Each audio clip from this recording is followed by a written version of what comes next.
effectivement, cette année, c'est des conditions particulières, mais étant donné que c'est une activité en plein air et qu'on est à une centaine de mètres de haut, eh ben, on n'a pas cette contrainte du port du masque sous le parachute.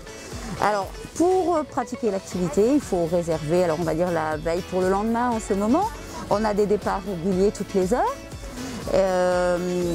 On peut voler à 2 à 3 personnes ensemble. Par exemple, s'il y a des enfants, on peut même aller jusqu'à 4 personnes qui peuvent voler ensemble.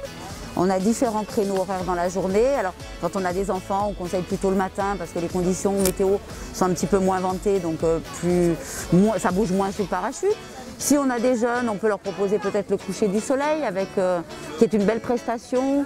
On découvre toute la baie de Sanary avec le soleil couchant, donc c'est très sympa au niveau de la prestation. Et quand ils arrivent, ils ont très peur. Ils se demandent ce qui va se passer. Ils ont enfin la majorité des gens ont beaucoup d'appréhension. Par exemple, hier, j'ai une personne qui en a même pleuré avant de partir. Elle voulait annuler sa réservation au dernier moment. Et j'ai essayé de la convaincre en lui expliquant qu'on n'était pas obligé de monter au maximum de la hauteur. Donc on lui a dit on va monter à 20 mètres et puis après vous verrez. Et finalement elle est revenue, elle est montée jusqu'en haut et elle s'est régalée, elle m'a remercié d'avoir insisté et de l'avoir persuadée à le faire quand même. Voilà, donc c'est la sensation qu'on a au parachute, c'est pas du tout la sensation du grand 8 de la fête foraine. On a plus la sensation de planer sous notre parachute. C'est cette sensation-là que l'on ressent. Et on oublie le stress qu'on a en ce moment au quotidien et on oublie tout et on profite de son vol merveilleux.